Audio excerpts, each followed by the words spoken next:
ददाति पूर्वं यो वै वेदांश प्रणोति तस्मै तमहदेवम् आत्मबुद्धिप्रकाशं मुमुक्षुर्वै शरणमहं प्रपद्ये।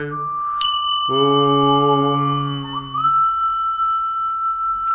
परम ब्रह्म परमात्मा के चरण कमल में साष्टांग दंडवत करते हुए और आप सभी लोगों का स्वागत अभिनंदन करते हुए आज का विषय प्रारंभ करते हैं।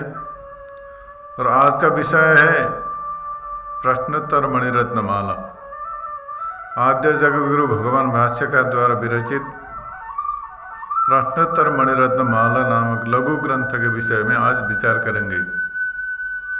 और इसमें से सभी प्रश्नों का समाधान किया गया है। इस ग्रंथ में सभी प्रकार के प्रश्नों को जिज्ञासाओं का समाधान किया गया है। प्रश्न और उत्तर के माध्यम से सभी प्रकार के जिज्ञासा और समाधान के रूप में यहाँ पर लघु ग्रंथ के रूप में प्रस्तुत है। और इसी के ऊपर हम लोग आज विचार करेंगे। ये 30 श्लोकों का ग्रंथ है और इसमें से हम लोग 2-4 श्लोकों पर विचार करेंगे, क्योंकि सभी ग्रंथ श्लोकों पर विचार करने में बहुत समय लगेगा। इसलिए अल्प समय में थोड़ा सा हम लोग विचार प्रारंभ करते हैं। तो प्रश्न और उत्तर के माध्यम से जो प्रश्न यहाँ पर विषय के ऊपर विचार किया गया है और उनमें से सबसे पहला प्रश्न प्रस्तुत करते हैं। अपार संसार समुद्र मध्य समज्जतो में शरणम किमस्ति गुरु कृपालो कृपया वदेत विस्पेश पादाम्बुज दीर्घ नौका। बताते हैं कि हे दयामय गुरुदेव, हे करुणामय गुरुदेव, जो अपार संसार के सागर में डूबे हुए मेरे लिए आश्रय क्या है। संसार के भवसागर में डूबे हुए व्यक्ति का परम आश्रय क्या है।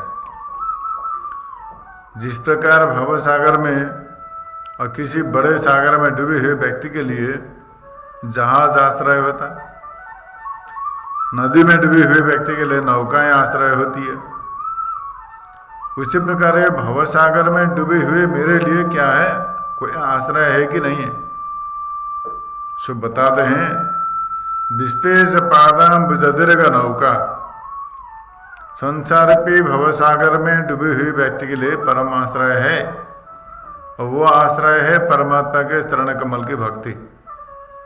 परमात्मा के चरण कमल ही संसार पे भवसागर में डूबे हुए व्यक्ति के लिए परम आश्रय है। इसलिए जो व्यक्ति संसार पे भवसागर से मुक्त होना चाहता है, उसके लिए परमात्मा के चरण कमल की भक्ति करनी चाहिए। उसके लिए परमात्मा के चरण कमलों की भक्ति का विधान है। यहाँ पर बताते हैं विस्पेश पादाम्बुज दीर्घ नौका। विश्वपति परमात्मा के चरण कमल की भक्ति ही संसार पे भवसागर में डूबे हुए व्यक्ति के लिए नौका समान है, जहाज समान है। इस प्रकार पहला प्रश्न का उत्तर किया गया। और इस प्रश्न और उत्तर के ऊपर थोड़ा विचार करेंगे कि संसार जो है भवसागर है, इसमें से सभी दुखी है। 6 प्रकार के दुख तो सभी को भुगतना ही पड़ता है संसार में। ये 6 प्रकार के दुख के हैं। कौन से हैं, क्या है? सबसे पहला दुख है गर्भ दुख। गर्भवास का दुख सबसे पहला दुख है और सबसे भयंकर दुख है। और उसके बाद है जन्म लेते वक्त का दुख। जन्म लेते वक्त भी कोई बालक ही मर जाते हैं, किसी की माँ मर जाती है। हाँ, अब मर भी नहीं गए तो भी मरणांत दुख हो जाता है। इसलिए जन्मते वक्त का दुख भी सबसे बड़ा भयंकर दुख है। और उसी प्रकार बाल्यकाल में भी दुख है। रोग लग गया तो भी दुख है। वृद्धावस्था सब दुख है। और अंत में जाकर के अंत्यकाल महादुखम, मरते वक्त तो अत्यधिक दुख है, अति दुख हो जाता है। अत्यंत कष्ट झेलना पड़ता है मरते वक्त। शरीर से प्राण निकलते वक्त बहुत कष्टों का सामना करना पड़ता है। दुख झेलना पड़ता है। इसलिए संसार में सभी दुख ही दुख है। इस संसार भी भवसागर में दुख ही दुख है। तो मृत्यु पीछे पड़ी हुई है, तो अब प्राण हर ले, कोई भरोसा नहीं है, कोई गारंटी नहीं है कितने दिन जिएंगे। इसीलिए संसार भी भवसागर में डूबे हैं। अज्ञान है, मोह है, क्रोध है, लोभ है, अहंकार है, ये सभी संकट ही संकट है। सब कई बाहरी संकट है तो कोई आंतरिक संकट है। बाहर से संकट, बाहर के संकटों से निपट जाएंगे तो आंतरिक संकट उभर आ जाएंगे। आंतरिक संकटों से निपट जाएंगे थोड़ा तो बाहरी संकट खड़े हो जाएंगे। इसलिए इन सभी प्रकार के संकटों में डूबा हुआ, इस संकटों से घिरा हुआ व्यक्ति, उनके लिए परम आश्रय क्या है? परम शांति और मुक्ति का आश्रय क्या है? मुक्ति का उपाय क्या है? सो बताते हैं, विश्वेश पारम बुद्धि का नौका, परम ब्रह्म परमात्मा के चरण कमल की भक्ति ही संसार भी भवसागर में डूबे हुए व्यक्ति के लिए परम आश्रय है। इस प्रकार जानना पड़ेगा और अभ्यास करना पड़ेगा। और आगे दूसरा प्रश्न है। दूसरे प्रश्नों में पूछते हैं कि बद्धो ही को यो विषयानुरागी। बद्ध कौन है? बद्ध माने बंधन में पड़ा हुआ, बंधनों से जकड़ा हुआ। वो कौन है? कौन बंधनों से जकड़ा हुआ है, बंधन में पड़ा हुआ है? सो बताते हैं कि विषयानुरागी, जो विषयों के प्रति आसक्त है, वो बंधन में पड़ा हुआ है। संसार के किसी भी प्रकार के विषय में आसक्ति है तो उसमें बंध जाते हैं, बंधे हुए हैं। चाहे छोटी हो चाहे बड़ी हो, आसक्ति आसक्ति होती है। हाँ, इसलिए अनेक प्रकार की आसक्तियां हैं। आसक्ति एक तो है ही नहीं, विषय एक नहीं है, तो विषय एक नहीं है तो आसक्ति भी एक नहीं है। अनेक प्रकार की आसक्तियां हैं। हाँ, इसलिए आसक्तियों से बंधे हुए हैं। उन आसक्तियों को काटना पड़ेगा, छोड़ना पड़ेगा। इसलिए बताते हैं यहाँ पर बद्धो ही को ये विषयानुरागी। तो बद्ध कौन है? बंधा हुआ कौन है? बाहर के रस्सियों से बंधा हुआ व्यक्ति तो रस्सी काट देने पर छूट जाएगा, मुक्त हो जाएगा। हाँ, रस्सी तो धीरे धीरे करके शिथिल हो जाएगी और समय आने पर नष्ट हो जाएगी। लेकिन जो अंदर की रस्सियां हैं, जो आसक्ति रूपी रस्सी है, वो छूटने वाली नहीं है। हाँ, और बढ़ते चले जाएंगे, बढ़ते चले जाएंगे, आसक्तियां बढ़ती चली जाएंगी, अहमता ममताएं बढ़ती चली जाएंगी। हाँ, इसलिए बताते हैं यहाँ पर कि बद्धो ही को यो विषयानुरागी। बद्ध कौन है? बंधन में पड़ा हुआ कौन है? जो विषयों के प्रति आसक्त है। हाँ, विषयों के प्रति जो आसक्त है वही बंधन में पड़ा हुआ है। इसलिए मुक्ति के लिए विषयों के प्रति जो आसक्ति है उसके ऊपर क्या करना है। विषय बंधन कारक नहीं है उतना जितना आसक्ति। विषय के प्रति आसक्ति जितना बंधन कारक है वो सबसे बड़ा खतरनाक है। इसलिए आसक्ति के द्वारा बंधे हुए हैं, विषयों के द्वारा बंधे नहीं है। विषयों के प्रति जो आसक्तियां हैं उस आसक्तियों के द्वारा बंधे हुए हैं। अब विषय समक्ष पड़ा हुआ है, आसक्ति नहीं तो कोई फर्क नहीं पड़ेगा, बंधेगा नहीं हो। अब विषय बहुत दूर है, उसके प्रति मन में आसक्ति है तो बंधे हुए हैं, उसे आसक्ति के द्वारा बंधे हुए हैं। इसलिए बद्धो ही को यो विषयानुरागी, विषय के प्रति जो अनुरक्त है, अनुराग है, जो आसक्ति है, उसके द्वारा बंधे हुए हैं। और आगे बताते हैं कामा विमुक्ति रे विषय विरक्ति। तो मुक्ति क्या है? तो विषय विरक्ति। हाँ, विषयों से वैराग्य ही मुक्ति है। विषयों से वैराग्य होना, विषयों से विरक्त होना ही मुक्ति है। विषयों के प्रति राग होना बंधन है और विषयों से वैराग्य होना मुक्ति है। इसलिए जहां जहां विषयों के प्रति राग होता है वहीं पर बंधन में पड़ जाते हैं, और जिन जिन विषयों से वैराग्य हो जाता है उन्हीं उन्हीं विषयों से मुक्त होते चले जाते हैं। और जिस दिन सभी विषयों के प्रति अनासक्त भाव उत्पन्न हो गया, सभी विषयों से वैराग्य हो गया, लौकिक और पारलौकिक सभी प्रकार के विषयों से पूर्णतः जब वैराग्य होगा तो उस दिन पूरा मुक्त हो जाएंगे, परम शांति मिलेगी, परमानंद मिलेगी। हाँ, मुक्ति है क्या वास्तव में? मुक्ति है दुखों की आत्यंतिक निवृत्ति और परमानंद की प्राप्ति, ये मुक्ति है। मुक्ति का मतलब है सभी प्रकार के दुखों की आत्यंतिक निवृत्ति। संसार में दुखों की निवृत्ति होती है थोड़ी देर के लिए, कुछ समय के लिए दुखों की निवृत्ति हो जाती है, हमेशा के लिए नहीं।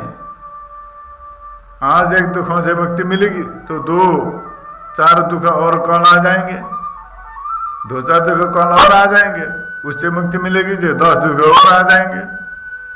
इसलिए संसार में कभी दुखों से मुक्ति नहीं मिलेगी, और दुखों से मुक्ति तभी मिलेगी जब सभी प्रकार के विषयों से वैराग्य होगा।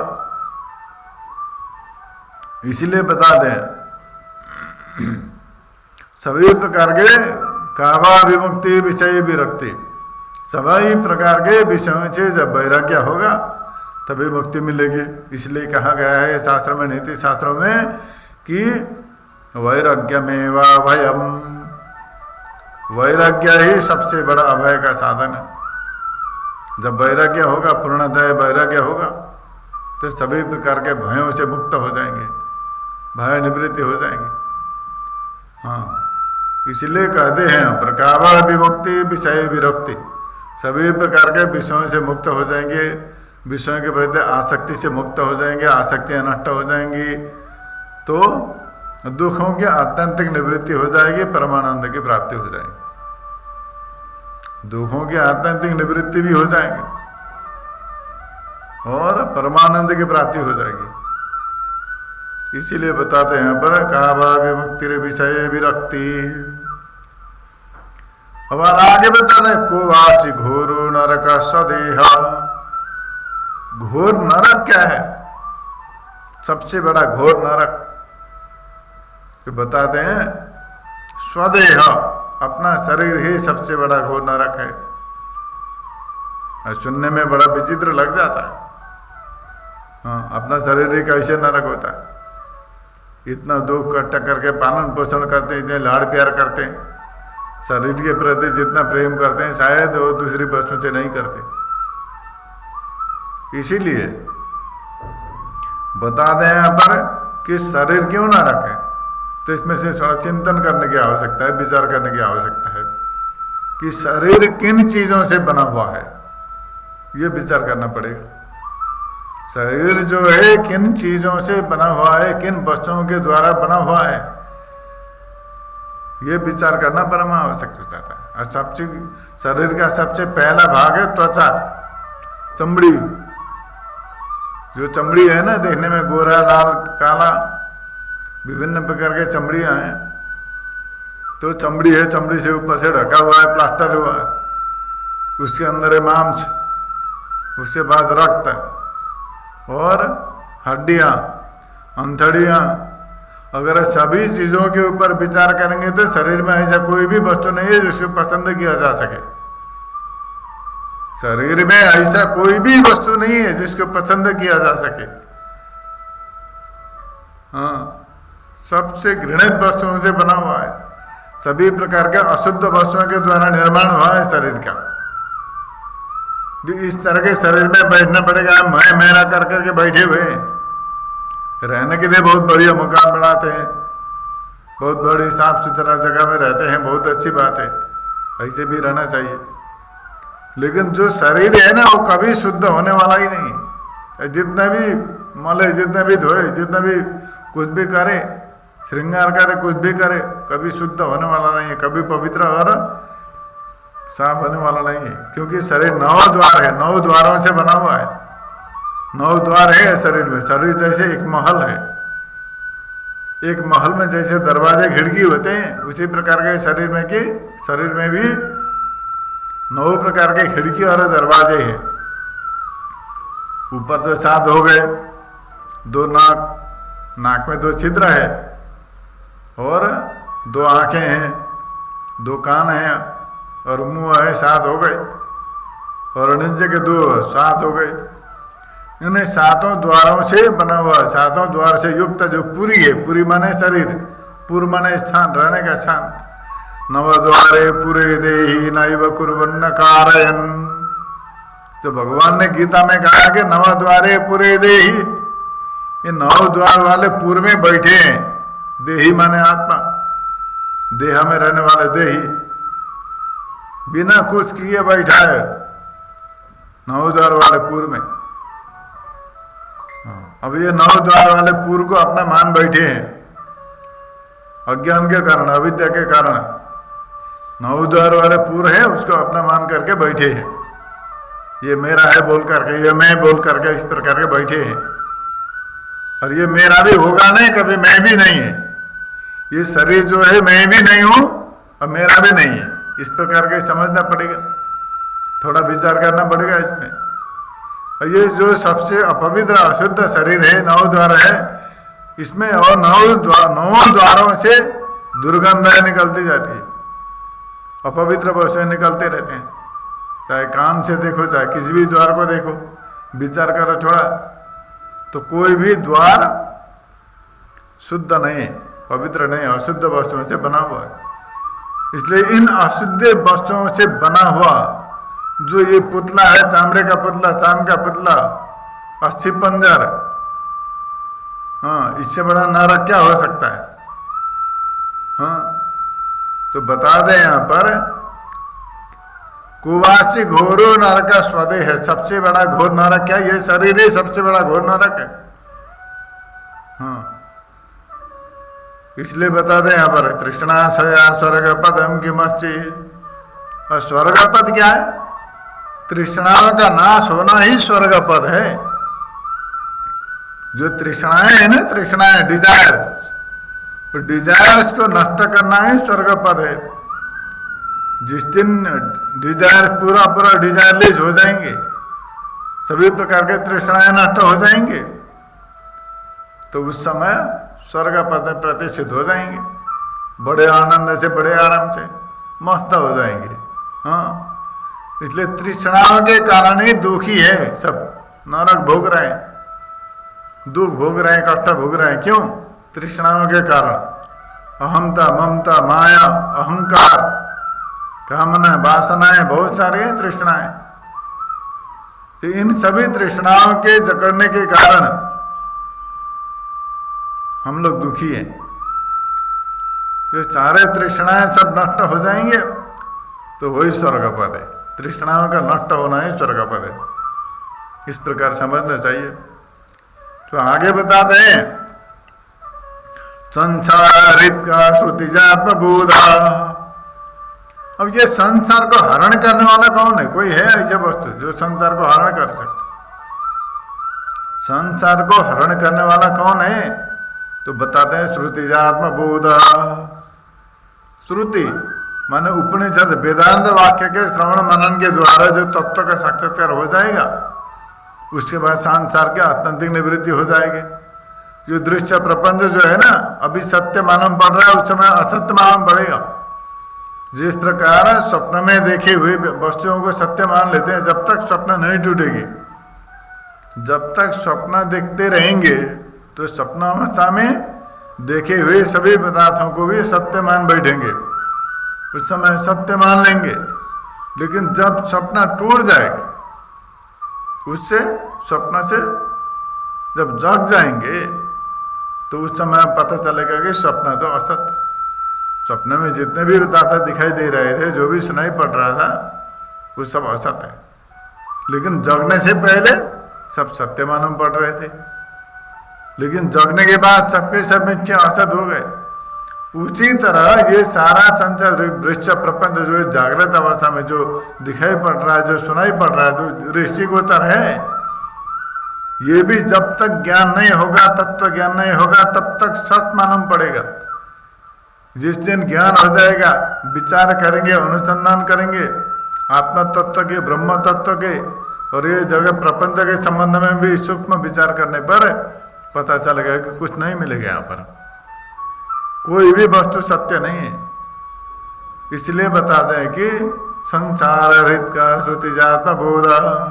संसार को हरण करने वाला कौन है? श्रुतिजा आत्मबोध, श्रुति के द्वारा उत्पन्न ज्ञान, और श्रुति के श्रवण मनन के द्वारा उत्पन्न जो तत्व ज्ञान है, वो तत्व ज्ञान होने के बाद संसार असत प्रतीत होगा, असत मालूम पड़ जाएगा। अभी सत प्रतीत हो रहा है, लेकिन उस समय असत अनुभव हो जाएगा।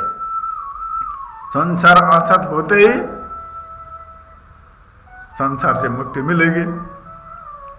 जब तक संसार को सत मान करके पकड़ते रहेंगे ना, तब तक दुख मिलेगा ही, भटकना पड़ेगा ही। जन्म मृत्यु के चक्र से छुटकारा मिलने वाला भी नहीं है।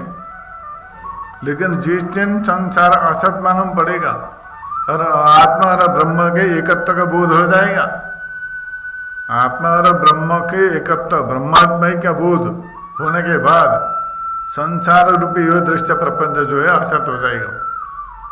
हाँ, उस समय हरण हो जाएगा, माने निवृत्ति हो जाएगा। संसार भी जो रोग है, भव रोग है, उससे छुटकारा मिलेगा, मुक्त हो जाएंगे। इसलिए बताते हैं यहाँ पर श्रुति जात बोध, संसार को हरण करने वाला कोई है तो बताते हैं श्रुति जात बोध। श्रुति से उत्पन्न जो आत्मा ज्ञान है, आत्मा तत्व ब्रह्म ज्ञान है, हाँ वही ज्ञान है, बाकी सब अज्ञान है। विद्या बोलते हैं ना, विद्या, तो विद्या माने सा विद्या या विमुक्ता है, जिसके द्वारा मुक्ति मिलेगी, संसार से दुखों से छुटकारा मिलेगा, वही विद्या है। बाकी विद्या तो वही के लौकिक विद्या है, भौतिक विद्या है, जो विद्या का नाम दे रखा है। वो सभी प्रकार के विषयों की जानकारी मिल जाती है, उसमें विषयों की जानकारियां मिल जाती है। तो आगे बताते हैं यहाँ पर, हाँ श्रुति जात बोध कुमोक्ष हेतु कथित सएव। मुक्ति का हेतु क्या, मुक्ति का मार्ग क्या, कारण क्या है, तो वह श्रुति के द्वारा प्रतिपादित आत्मज्ञान ही मुक्ति का कारण है, मुक्ति का हेतु है। इसलिए मुक्ति के लिए क्या करना चाहिए, वेदांत के वाक्यों का श्रवण मनन करना चाहिए। श्रोत्रिय ब्रह्मनिष्ठा गुरु के मुखारविंद से वेदांत का श्रवण मनन और निधिध्यासन करना चाहिए। और उसके बाद आत्म तत्व का ज्ञान हो जाएगा, ब्रह्म तत्व का ज्ञान हो जाएगा, तब संसार की आत्यंतिक निवृत्ति हो जाएगी, दुखों का आत्यंतिक निवृत्ति हो जाएगा और परमानंद की प्राप्ति भी हो जाएगी। यही मुक्ति है, दुखों की आत्यंतिक निवृत्ति, परमानंद की प्राप्ति मुक्ति है। और दुखों की आत्यंतिक निवृत्ति कैसे होगी, तो आत्मज्ञान के द्वारा। तो आत्मज्ञान कैसे होगा, तो श्रुति के श्रवण मनन निधि ध्यान के, हाँ श्रुति और वेदांत के श्रवण मनन और निधि ध्यान से आत्मज्ञान हो जाएगा, ब्रह्म साक्षात्कार हो जाएगा। और ब्रह्म साक्षात्कार होने के बाद दुखों के आत्यंतिक निवृत्ति, परमानंद की प्राप्ति हो जाएगी, यही मुक्ति है। इसलिए बताते हैं कामा विमुक्ति विषय विरक्ति, ये पहले बताते हैं कुमोक्ष हेतु कथित सएव। मोक्ष का हेतु क्या है, वही श्रुति के द्वारा उत्पन्न ज्ञान, श्रुति का श्रवण मनन निधि ध्यान से उत्पन्न जो तत्व ज्ञान है, ब्रह्म ज्ञान है, वही मुक्ति का हेतु है। इस प्रकार से यहाँ पर बताया गया।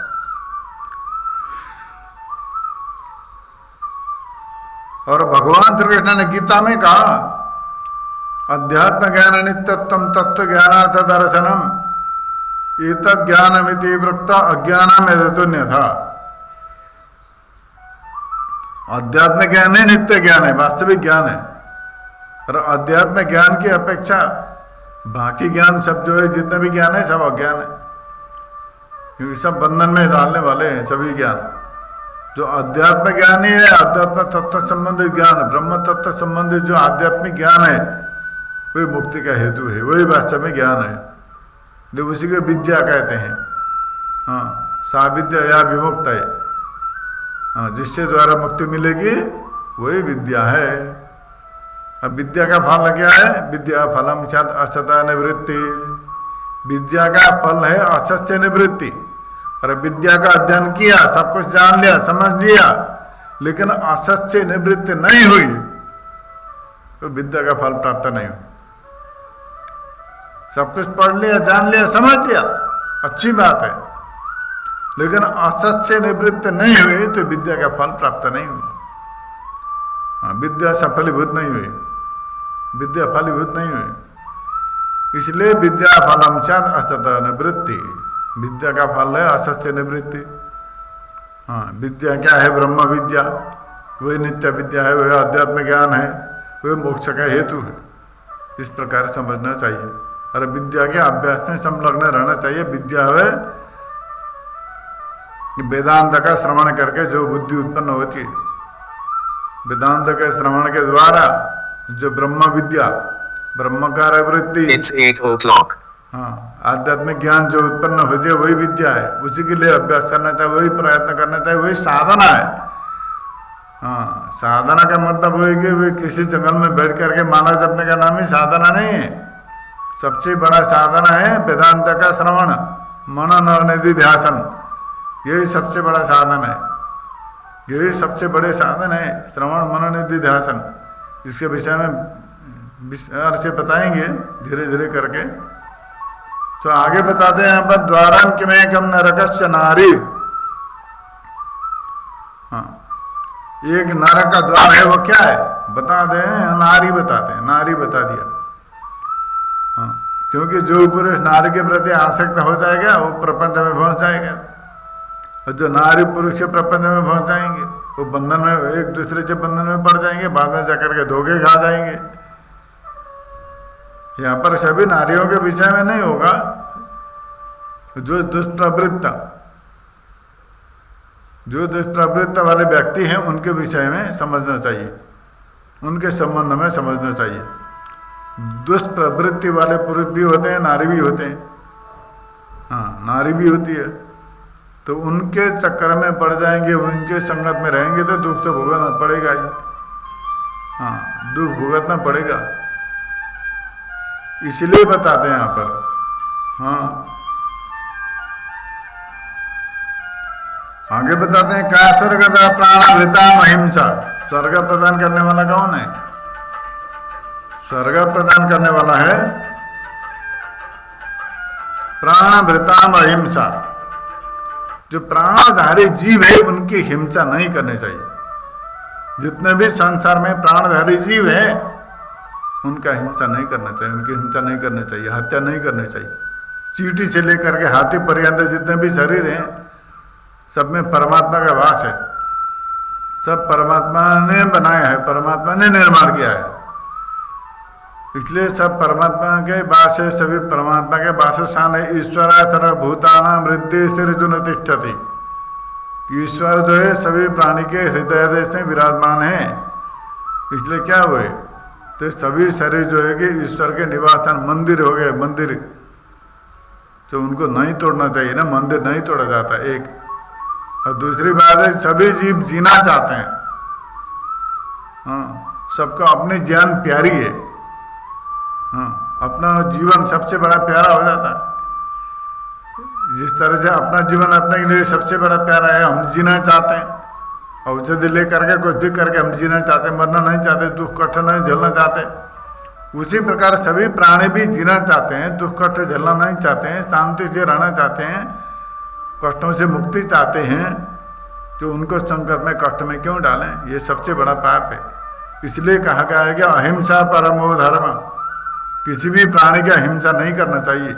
ये प्राणियों का जो अहिंसा है वही स्वर्ग प्रदान करने वाला सबसे बड़ा पुण्य कार्य है। प्राणियों का हिंसा करना सबसे बड़ा पाप है, जीव हत्या सबसे बड़ा पाप है, और प्राणियों का हिंसा न करना, अहिंसा व्रत, यही सबसे बड़ा पुण्य है और यही स्वर्ग प्रदान करने वाला है। इसलिए कहा है यहाँ पर का स्वर्गदा प्राणावृता अहिंसा।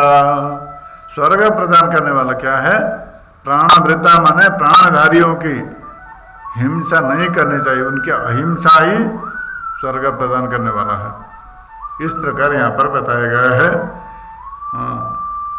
आज के लिए इतना ही, विचार करेंगे जब समय फिर अनुकूल होगा तो आगे विचार किया जाएगा।